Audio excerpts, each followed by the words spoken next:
ये उतना मिलता है कि कम मिलता है? मिला है मंत्री जी, 35 किलो राशन मिल रहा है, वही से परिवार चल रहा है, उनके देनी है मंत्री जी।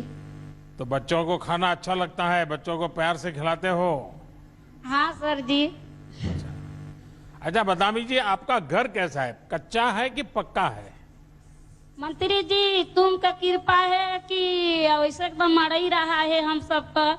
आपका तुम की कृपा है कि हमको पक्की मिल गया है, आवास मिल गया है, राशन कार्ड मिल गया है, गैस सिलेंडर मिल रहा है और संडास मिल रहा है, बिजली लाइन मिल रहा है, पानी की व्यवस्था हो रहा है। आपको इतना सारा बोल रही हो कि मुझे लिखना पड़ेगा कि इतना मिल रहा है, इतना मिल रहा है। फिर तो आपको शौचालय मिल गया होगा, बिजली मिल गई होगी, गैस का कनेक्शन भी मिल गया होगा। हाँ सब मिला है जी जी। अच्छा, तो अब गैस के कारण तो समय भी बहुत कम जाता होगा, जल्दी जल्दी खाना पका लेती होगी।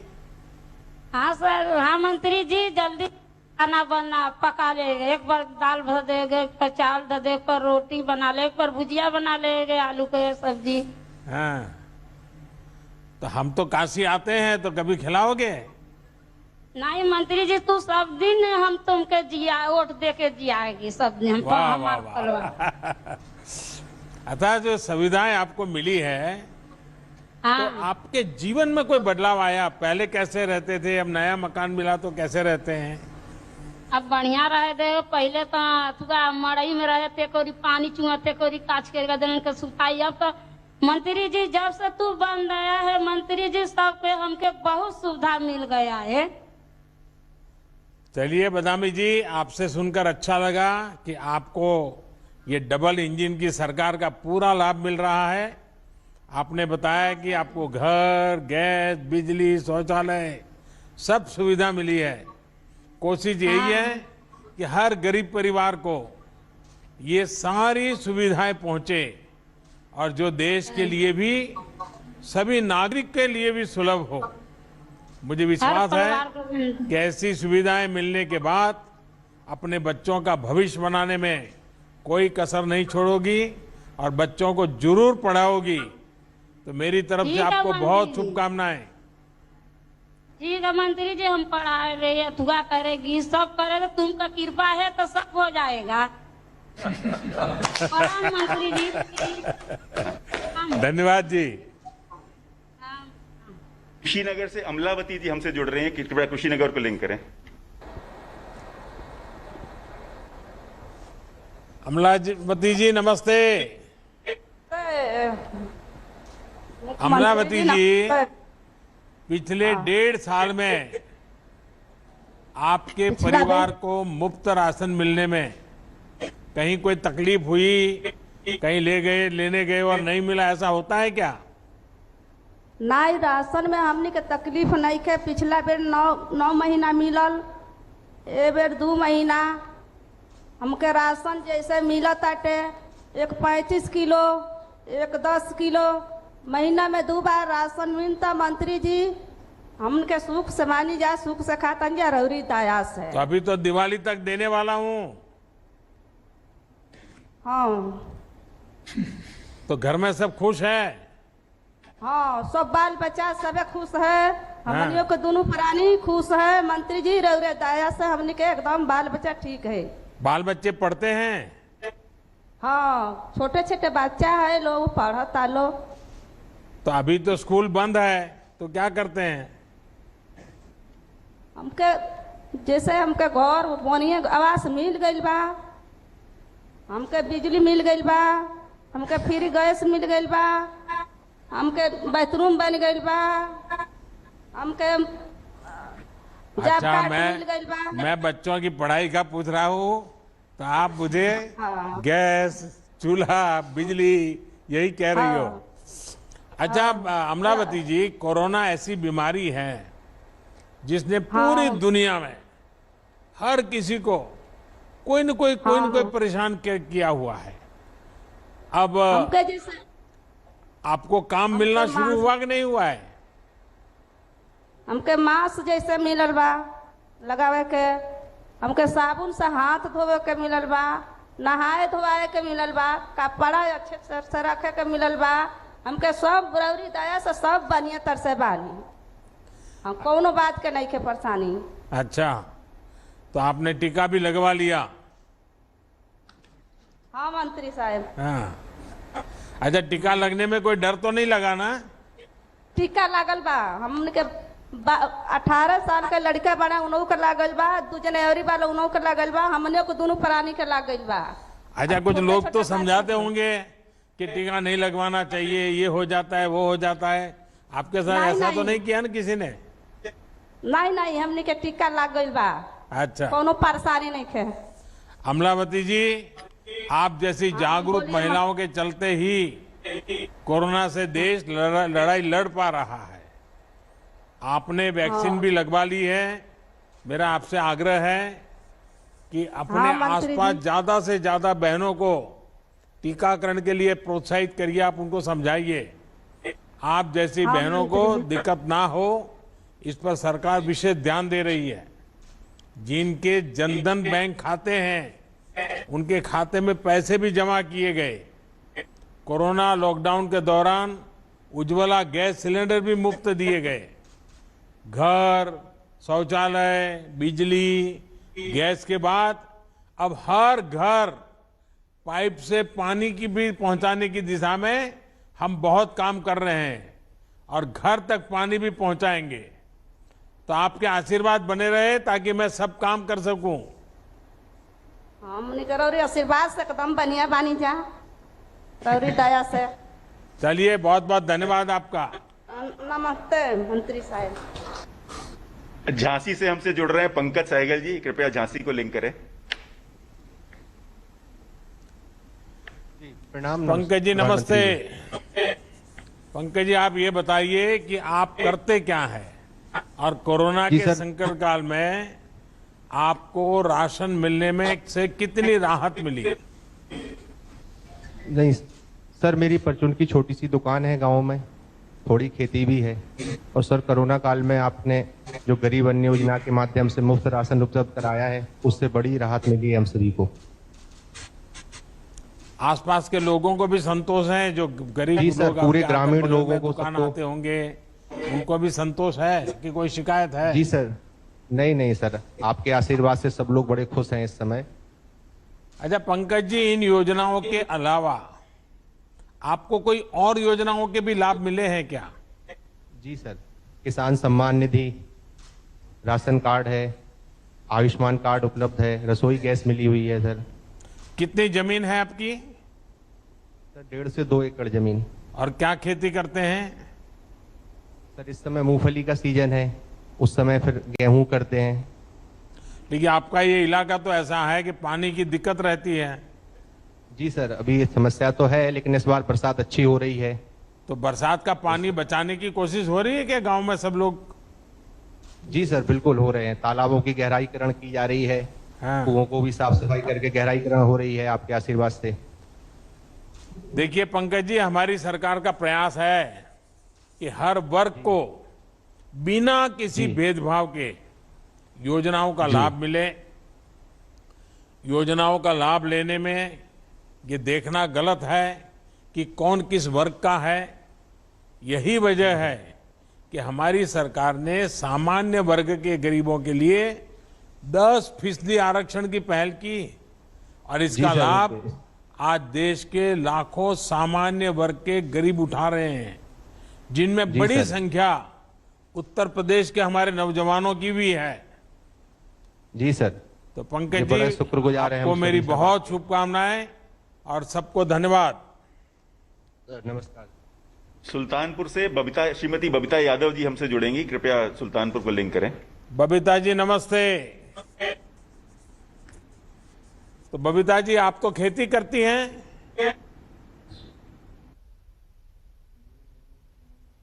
बबीता जी, मेरी आवाज सुनाई दे रही है? आपकी आवाज नहीं आ रही है। शायद वहां कोई सहायक होंगे तो देखें कि उनका माइक नहीं चल रहा है क्या है, वो कुछ बोल तो रही है।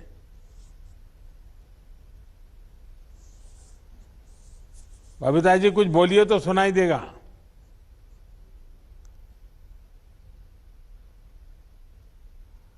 बबीता जी नमस्ते। अच्छा, सुनाई तो देता है आपको। हेलो। तो बबीता जी आप क्या खेती करती हैं? हाँ सर, खेती करती हूँ। खेती करती हैं, अच्छा। हाँ, पशु भी कितनी रखी जमीन हूँ। है? 30 जमीन। अच्छा, क्या क्या इस बार क्या उगाया है, क्या फसल कर रही हैं? धान की फसल इस सम्मत भर रही है। हाँ, बारिश हाँ। ठीक हो गई है? हाँ, बारिश ठीक हो रही। ठीक हो रही है। हाँ। अच्छा, पीएम किसान सम्मान निधि का जो पैसा मैं भेजता हूँ हाँ। वो आपको मिल जाता है? हाँ, मिल जाता है, खाते में जाता है। सीधा खाते में आ जाता है? हाँ, खाते में आ जाता है। प्रधानमंत्री गरीब कल्याण अन्न योजना को लागू किया जा रहा है। वो नए उत्तर प्रदेश की पहचान को और मजबूत करती है। मुझे आपसे बात कर करके बहुत अच्छा लगा और जिस हिम्मत के साथ आप बोल रहे थे, जिस विश्वास के साथ बोल रहे थे और सच्चाई, आपके हर शब्द में सच्चाई निकलती थी, इससे मुझे इतना संतोष मिला। आप लोगों के लिए काम करने के लिए मेरा उत्साह आज बढ़ गया है। चलिए, आपसे बात करके तो जितनी कम बातें करूं कम पड़ जाएगी। आइए अब कार्यक्रम की ओर चलते हैं। आज के इस कार्यक्रम में उपस्थित उत्तर प्रदेश के मुख्यमंत्री योगी भी हैं, कर्मयोगी भी है। ऐसे हमारे योगी आदित्यनाथ जी, यूपी सरकार के हमारे सभी मंत्रीगण, संसद में मेरे सभी सहयोगी, सभी सांसद, विधायक, मेयर, जिला पंचायत अध्यक्ष और विशाल संख्या में उत्तर प्रदेश के कोने कोने में आज इकट्ठे हुए मेरे प्यारे भाई और बहनों, अगस्त का ये महीना भारत के इतिहास में उसकी शुरुआत ही देखिए एक प्रकार से उपलब्धियां लेकर के आई है। ऐसा लग रहा है कि भारत की विजय की शुरुआत हो चुकी है। इसमें भी आज की ये 5 अगस्त की तारीख बहुत विशेष बन गई है, बहुत महत्वपूर्ण बन गई है।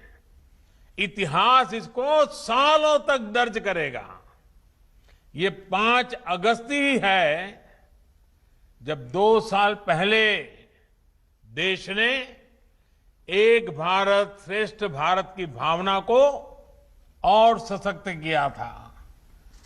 करीब करीब 7 दशक के बाद 2 साल पहले 5 अगस्त को ही आर्टिकल 370 को हटाकर जम्मू कश्मीर के हर नागरिक को हर अधिकार, हर सुविधा का पूरा भागीदार बनाया गया था। यही 5 अगस्त है जब पिछले साल कोटि कोटि भारतीयों ने सैकड़ों साल बाद भव्य राम मंदिर के निर्माण की तरफ पहला कदम रखा। आज अयोध्या में तेजी से राम मंदिर का निर्माण हो रहा है और आज 5 अगस्त की तारीख फिर एक बार हम सभी के लिए उत्साह और उमंग लेकर आई है। आज ही ओलंपिक के मैदान पर देश के युवाओं ने हॉकी के अपने गौरव को फिर से स्थापित करने की तरफ बड़ी छलांग लगाई है। करीब 4 दशक के बाद ये स्वर्णिम पल आई है जो हॉकी हमारी राष्ट्रीय पहचान रही है। आज हमारे युवाओं ने उस गौरव को पुनः हासिल करने की तरफ बहुत बड़ा देश को तोहफा दिया है। और ये भी संयोग है कि आज ही यूपी के 15 करोड़ लोगों के लिए इतना पुण्य आयोजन हो रहा है। मेरे गरीब परिवार के भाइयों बहनों को, 80 करोड़ से ज्यादा लोगों को अनाज तो करीब करीब 1 साल से ज्यादा समय से मुफ्त में मिल रहा है। लेकिन मुझे उसमें शरीक होकर के इस पुण्य कार्यक्रम में आकर के आप सबके दर्शन करने का आज मुझे अवसर मिला है। भाइयों और बहनों, एक तरफ हमारा देश, हमारे युवा भारत के लिए नई सिद्धियां प्राप्त कर रहे हैं, जीत का गोल के बाद गोल कर रहे हैं, तो वहीं देश में कुछ लोग ऐसे भी हैं जो राजनीतिक स्वार्थ के में डूब करके ऐसी चीजें कर रहे हैं, लगता है सेल्फ गोल करने में जुटे हैं।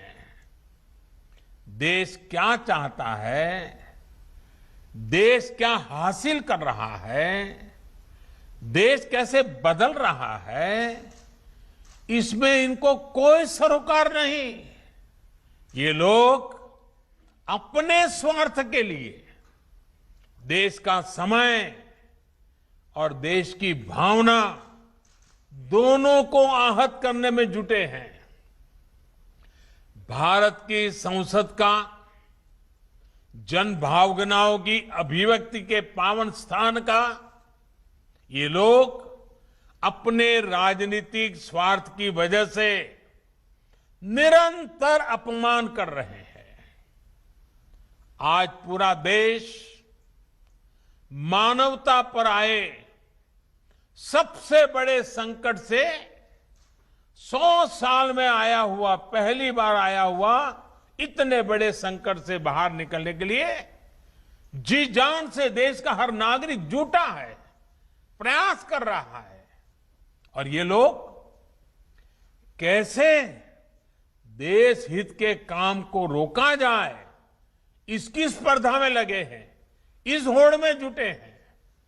लेकिन साथियों, ये महान देश, इस देश की महान जनता ऐसी स्वार्थ और देश हित विरोधी राजनीति का बंधक नहीं बन सकता। ये लोग देश को, देश के विकास को रोकने की कितनी भी कोशिश कर लें, ये देश इनसे रुकने वाला नहीं है।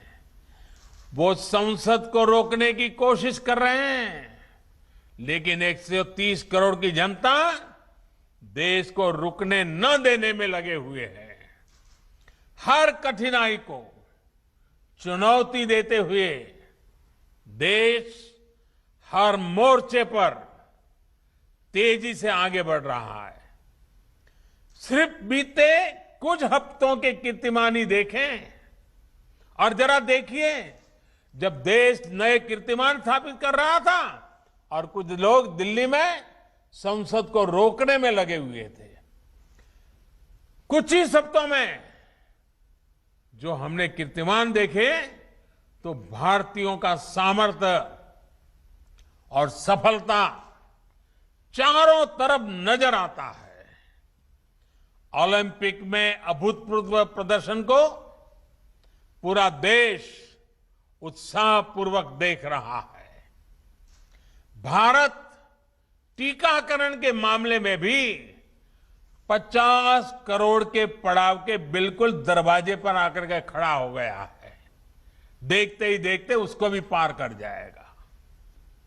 इस कोरोना कालखंड में भी भारतीयों का उद्यम नए प्रतिमान गढ़ रहा है। जुलाई में जीएसटी का कलेक्शन हो या हमारा एक्सपोर्ट हो, ये नई ऊंचाई छू रहे हैं। जुलाई में 1,16,000 करोड़ रुपए का जीएसटी कलेक्शन होना, ये बताता है कि अर्थव्यवस्था गति पकड़ रही है। वहीं आजादी के बाद पहली बार किसी एक महीने में भारत का एक्सपोर्ट 2.5 लाख करोड़ से भी ज्यादा हो गया। 2.5 लाख करोड़ से भी पार कर गया। 2.5 लाख करोड़ रुपए से पार होना आजादी के बाद पहली बार इस महीने में हुआ है। कृषि निर्यात में हम दशकों बाद दुनिया के टॉप 10 देशों में शामिल हुए हैं। भारत तो कृषि प्रधान देश कहा जाता है, लेकिन दशकों बाद टॉप 10 में हमारा नाम आया है। भारत का गौरव, देश का पहला मेक इन इंडिया विमान वाहक पोत, मेड इन इंडिया विमान वाहक पोत विक्रांत समंदर में अपना ट्रायल शुरू कर चुका है। हर चुनौती को चुनौती देते हुए भारत ने लद्दाख में दुनिया की सबसे ऊंची मोटरेबल रोड का निर्माण पूरा किया है। हाल ही में भारत ने ई-रूपी लॉन्च किया है, जो आने वाले समय में डिजिटल इंडिया को मजबूती देगा और वेलफेयर स्कीम को बिल्कुल टारगेटेड और पर्पज को परिपूर्ण करेगा। साथियों, जो लोग सिर्फ अपने पद के लिए परेशान हैं, वो अब भारत को रोक नहीं सकते। नया भारत पद नहीं, पदक जीत करके दुनिया में छा रहा है। नए भारत में आगे बढ़ने का मार्ग परिवार नहीं, बल्कि परिश्रम से तय होगा। और इसलिए आज भारत का युवा कह रहा है, भारत चल पड़ा है, भारत का युवा चल पड़ा है। साथियों, इस कड़ी में योगी जी और उनकी सरकार ने जो आज का ये कार्यक्रम रखा है, वो और भी महत्वपूर्ण हो जाता है। इस मुश्किल समय में एक भी गरीब ऐसा न हो जिसके घर में राशन न हो, ये सुनिश्चित करना बहुत जरूरी है। साथियों, 100 साल का ये सबसे बड़ा संकट सिर्फ महामारी का ही नहीं है, बल्कि इसने कई मोर्चों पर देश और दुनिया की अरबों की आबादी को, पूरी मानव जात को अपनी चपेट में लिया है और वो एक सबसे बड़ी चुनौतियां पैदा की है। अतीत में हमने अनुभव किया है कि जब देश पर पहले इस तरह का बड़ा संकट आता था, तो देश की तमाम व्यवस्थाएं बुरी तरह से चरमरा जाती थी, हिल जाती थी। लोगों का विश्वास भी डिग जाता था। लेकिन आज भारत का प्रत्येक नागरिक पूरी ताकत से इस महामारी का मुकाबला कर रहा है। मेडिकल सेवाओं से जुड़ा इंफ्रास्ट्रक्चर हो,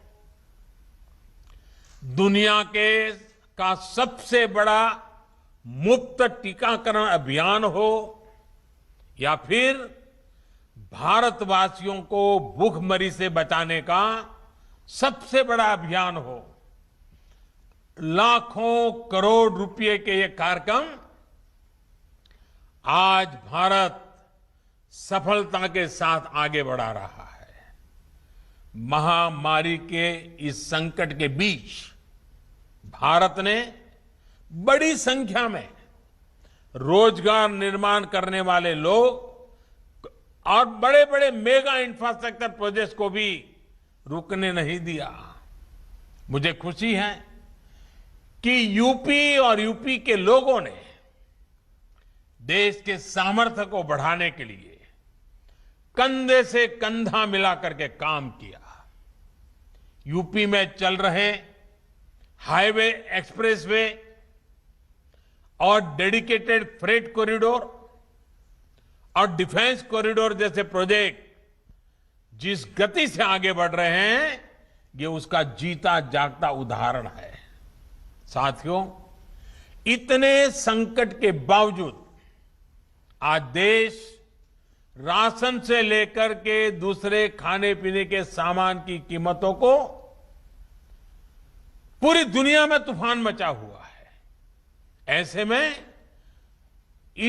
हमें मालूम है, छोटी सी भी ज्यादा बाढ़ भी आ जाए तो दूध और सब्जी के भाव भी कितने बढ़ जाते हैं। थोड़ी भी असुविधा हो तो महंगाई कितनी बढ़ जाती है। हमारे सामने भी बड़ी चुनौती है, लेकिन मैं मेरे गरीब मध्यम वर्ग के भाई बहनों को विश्वास दिलाता हूं, हम पूरी कोशिश कर रहे हैं ताकि इसको नियंत्रण में हम रख पाए, और ये भी आप सबके सहयोग से संभव होने वाला है। कोरोना काल में भी खेती और इससे जुड़े कामों को रुकने नहीं दिया गया, उन्हें पूरी सतर्कता के साथ जारी रखा गया। किसानों को बीज से लेकर खाद तक और फिर उपज बेचने तक समस्याएं ना हो, इसके लिए उचित प्रबंध किए गए। परिणाम ये हुआ कि हमारे किसानों ने रिकॉर्ड उत्पादन किया और सरकार ने भी एमएसपी पर खरीद के लिए खरीदने के नए रिकॉर्ड स्थापित किए हैं। और हमारे योगी जी की सरकार ने तो बीते 4 सालों में एमएसपी पर खरीद में हर साल नए नए रिकॉर्ड बनाए हैं। यूपी में इस साल गेहूं और धान की खरीदी में पिछले वर्ष की तुलना में लगभग 2 गुनी संख्या में किसानों को एमएसपी का लाभ पहुंचा है। यूपी के 13 लाख से अधिक किसान परिवारों को उनकी उपज का लगभग 24,000 करोड़ रुपए सीधे उनके बैंक अकाउंट में पहुंचाया गया है। साथियों, केंद्र और उत्तर प्रदेश की डबल इंजन सरकार सामान्य जन की सुविधा और सशक्तिकरण के लिए निरंतर प्रयासरत है।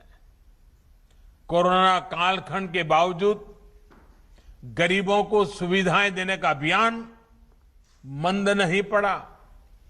यूपी में अभी तक 17 लाख से अधिक ग्रामीण और शहरी गरीब परिवारों को अपने पक्के घर स्वीकृत हो चुके हैं। लाखों गरीब परिवारों को घर में ही शौचालय की सुविधा मिली है। लगभग 1.5 करोड़ गरीब परिवारों को उज्ज्वला के तहत मुफ्त गैस कनेक्शन और लाखों परिवारों को बिजली कनेक्शन दिए गए हैं। हर घर जल पहुंचाने का मिशन भी यूपी में तेज गति से आगे बढ़ रहा है। बीते 2 सालों के भीतर यूपी में 27 लाख ग्रामीण परिवारों तक पाइप से पानी पहुंचाया जा चुका है। भाइयों और बहनों, डबल इंजन की सरकार ने यह सुनिश्चित किया है कि गरीबों, दलितों, पिछड़ों, आदिवासियों के लिए बनी योजनाएं जमीन पर तेजी से लागू हो। पीएम स्वनिधि योजना भी इसका एक बड़ा उदाहरण है। कोरोना से बनी परिस्थितियों में, इस कोरोना के कारण जो परिस्थितियां बनी, रेहड़ी पटरी ठेला लगाने वाले बहन भाइयों की आजीविका फिर से पटरी पर आए, इसके लिए उनको बैंकों से जोड़ा गया है। बहुत कम समय में ही इस योजना के तहत यूपी के लगभग 10 लाख साथियों को इसका लाभ देने की प्रक्रिया शुरू हुई है। साथियों, बीते दशकों में उत्तर प्रदेश की हमेशा क्या पहचान बनी, क्या उल्लेख होता था उत्तर प्रदेश का, आपको याद होगा। उत्तर प्रदेश को हमेशा राजनीति के चश्मे से देखा गया। यूपी देश के विकास में भी अग्रिम भूमिका निभा सकता है, इसकी चर्चा तक ही नहीं होने दी गई। दिल्ली के सिंहासन का रास्ता यूपी से होकर गुजरता है। इसका सपना देखने वाले तो बहुत लोग आए और गए, लेकिन ऐसे लोगों ने कभी ये याद नहीं रखा कि भारत की समृद्धि का रास्ता भी यूपी से होकर ही गुजरता है। इन लोगों ने उत्तर प्रदेश को सिर्फ राजनीति का ही केंद्र बनाए रखा। किसी ने वंशवाद के लिए, किसी ने अपने परिवार के लिए, किसी ने अपने राजनीतिक स्वार्थ के लिए यूपी को सिर्फ इस्तेमाल किया गया। इन लोगों की संकीर्ण राजनीति में भारत के इतने बड़े राज्य को भारत की आर्थिक प्रगति से जोड़ा ही नहीं गया। हां, कुछ लोग जरूर समृद्ध हुए, कुछ परिवार जरूर आगे बढ़े। इन लोगों ने यूपी को नहीं बल्कि खुद को समृद्ध किया।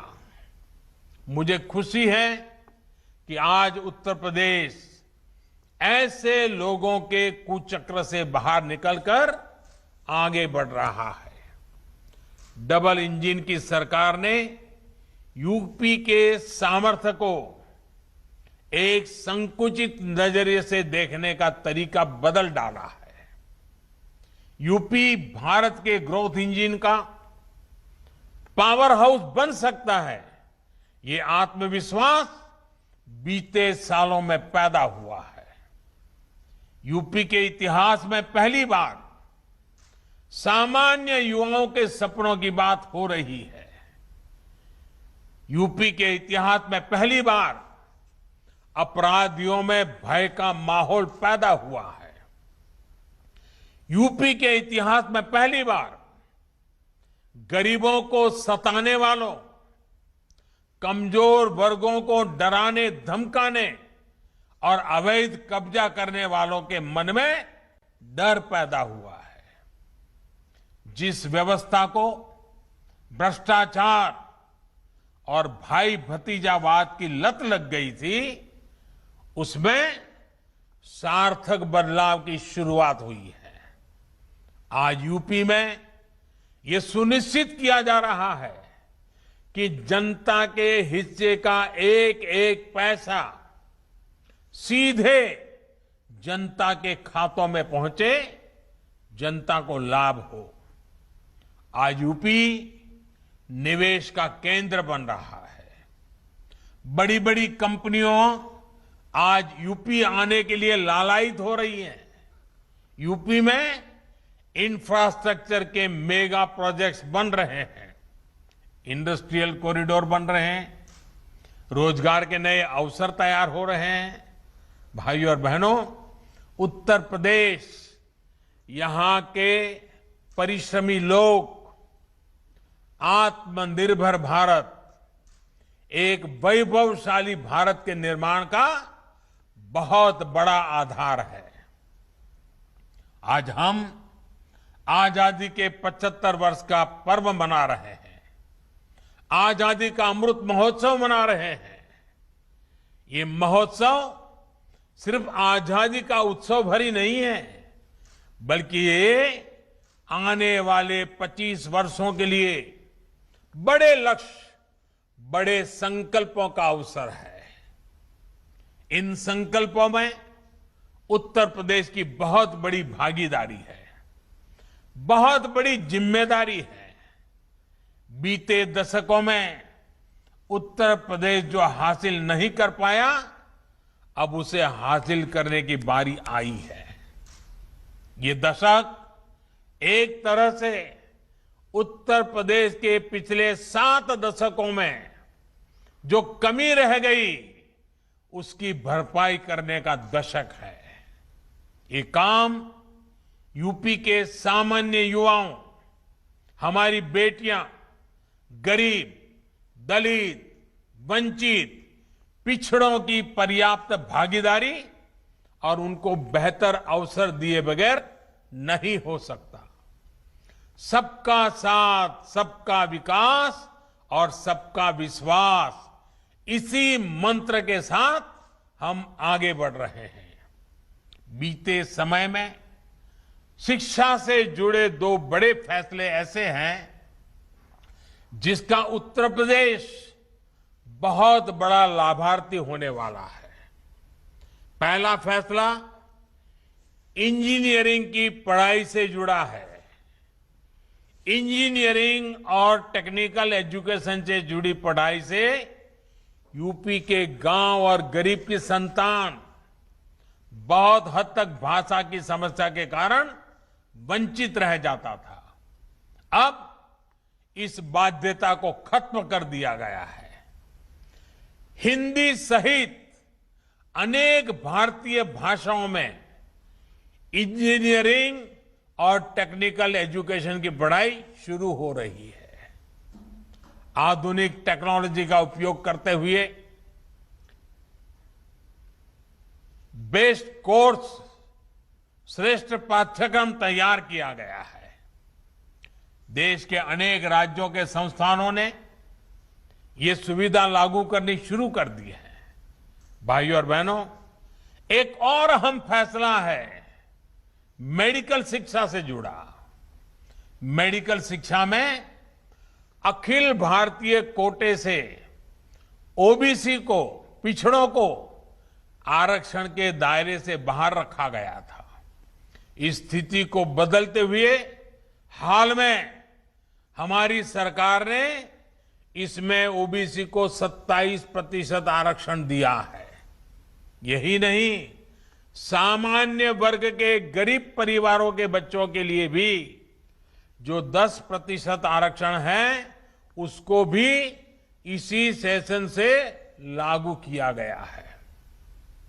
इस फैसले से मेडिकल प्रोफेशन में जो डॉक्टर बनना चाहते हैं, उस क्षेत्र में एक बड़े टैलेंट पूल को अवसर मिलेगा और समाज के हर वर्ग को आगे बढ़ने के लिए, बेहतर करने के लिए प्रोत्साहन मिलेगा। गरीब के बच्चे को डॉक्टर बनने का रास्ता खुलेगा। भाइयों और बहनों, हेल्थ सेक्टर में भी बीते सालों में उत्तर प्रदेश में अभूतपूर्व काम हुआ है। कल्पना कीजिए, 4-5 साल पहले अगर कोरोना जैसी वैश्विक महामारी आती तो यूपी की क्या स्थिति होती। तब तो सामान्य सर्दी, बुखार, हैजा जैसी बीमारियों तक जीवन के लिए संकट बन जाती थी। आज उत्तर प्रदेश कोरोना टीकाकरण के मामले में करीब 5.25 करोड़ के पड़ाव पर पहुंचने वाला पहला राज्य बन रहा है। वो भी तब जब राजनीतिक विरोध मात्र के लिए मेड इन इंडिया वैक्सीन को लेकर कुछ लोगों द्वारा भ्रम फैलाया गया, झूठ प्रचारित किया गया। लेकिन यूपी की समझदार जनता ने हर भ्रम, हर झूठ को नकार दिया। मुझे विश्वास है कि उत्तर प्रदेश सबको वैक्सीन, मुफ्त वैक्सीन अभियान को और तेज गति से आगे बढ़ाएगा और मास्क, 2 गज की दूरी के नियमों में ढील नहीं आने देगा। एक बार फिर से पीएम गरीब कल्याण अन्न योजना के सभी लाभार्थियों को मैं बहुत बहुत शुभकामनाएं देता हूं और आने वाला समय तो त्योहारों का समय है। दिवाली तक त्योहार ही त्योहार आ रहे हैं और इसलिए हमने तय किया है कि इन त्योहारों में हमारे किसी गरीब परिवार को तकलीफ न हो, इसलिए दिवाली तक ये मुफ्त राशन देने का चालू रहेगा। मैं फिर एक बार आप सबको आने वाले सभी त्योहारों के लिए बहुत बहुत शुभकामनाएं देता हूं। आप स्वस्थ रहे, आपका परिवार स्वस्थ रहे। बहुत बहुत धन्यवाद।